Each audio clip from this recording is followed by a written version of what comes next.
They quote me at weddings. They praise me in church sermons. They print my words on mugs, on journals, on conference banners. The Proverbs 31 woman. But no one ever asked what it cost me.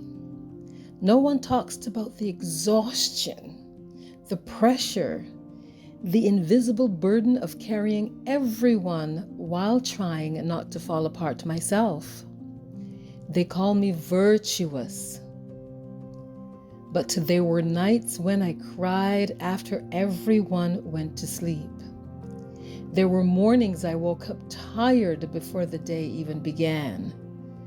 And still, I rose, because faithfulness is often very quiet, and the strength rarely looks glamorous while you're living it. This is my diary. Today we step inside one of the most misunderstood women in the Bible. Not because she failed, but because modern women have been told to admire her without understanding her humanity. Who was this woman? Most people think Proverbs 31 was written to women. It wasn't. If you read it carefully, these words were taught to a king by his mother. A mother warning her son about the kind of woman whose character could hold a household together. And yet somehow, generation after generation turned this woman into a measuring stick, a standard impossible to reach. She wakes before dawn. She works with her hands. She cares for her household. She speaks wisdom. She fears the Lord. And suddenly, women everywhere started asking themselves, why can't I keep up? But listen carefully. The Proverbs 31 woman was never meant to shame you. She was meant to reveal what faithful character looks like over a lifetime, not perfection in a single day. The pressure to be everything. Modern women are exhausted. Yes, we are. Expected to be beautiful, successful, peaceful, wise, fit, godly, profitable, emotionally available, all at the same time. And many women read Proverbs 31 like a checklist from God. But that's not how wisdom literature works. This chapter paints a portrait, not a prison. The woman in Proverbs 31 was not valuable because she did everything. She was valuable because she carried wisdom into everything she touched. There is a big difference. And maybe that's what you need to hear today.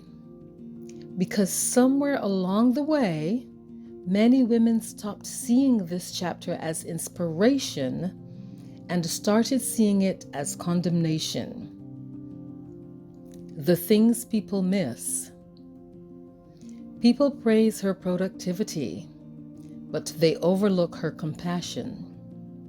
The scripture says, she opens her hands to the poor. That means even while carrying all of the responsibility, she still noticed other people's pain. People praise her discipline, but they overlook her wisdom.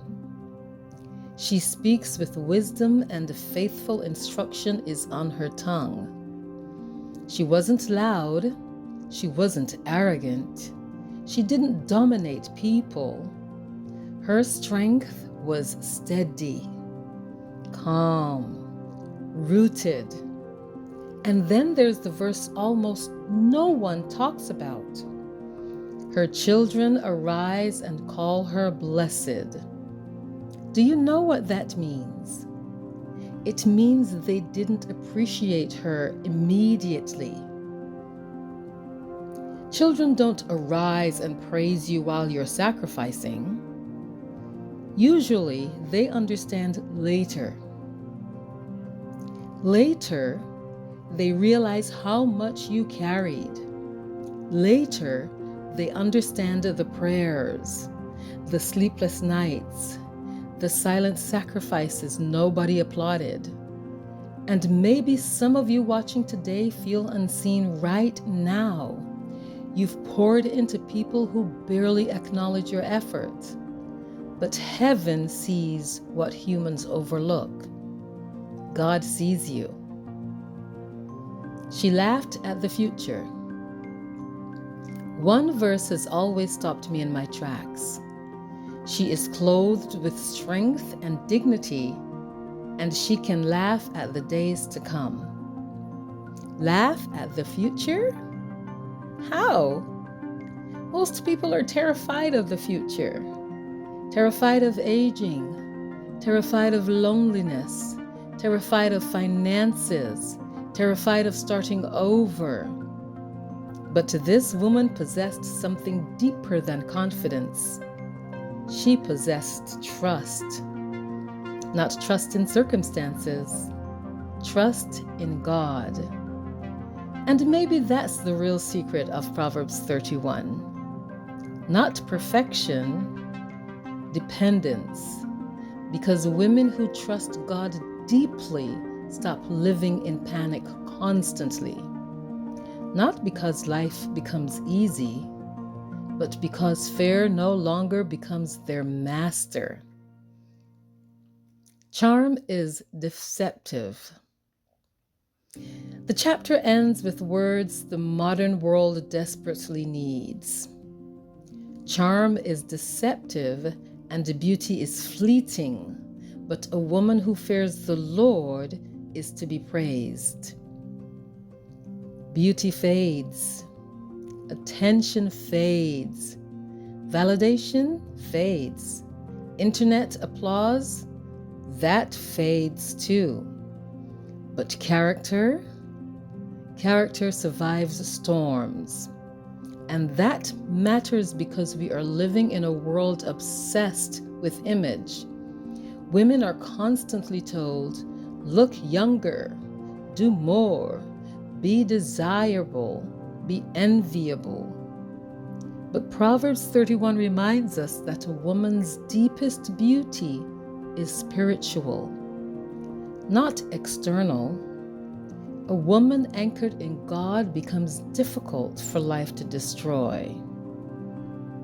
To the woman who feels tired.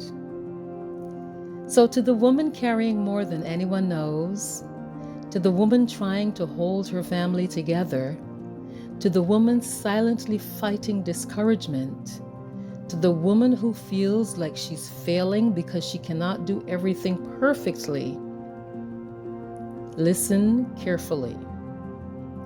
The Proverbs 31 woman was never asking you to become superhuman.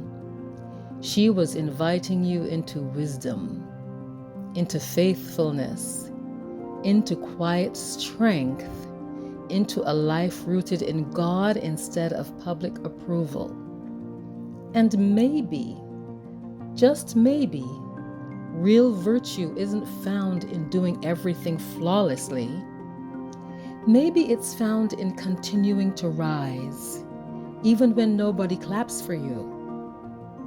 And perhaps that is the kind of woman heaven praises most.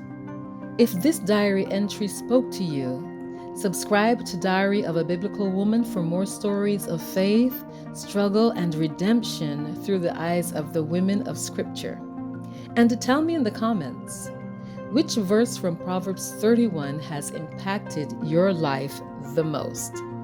Until next time.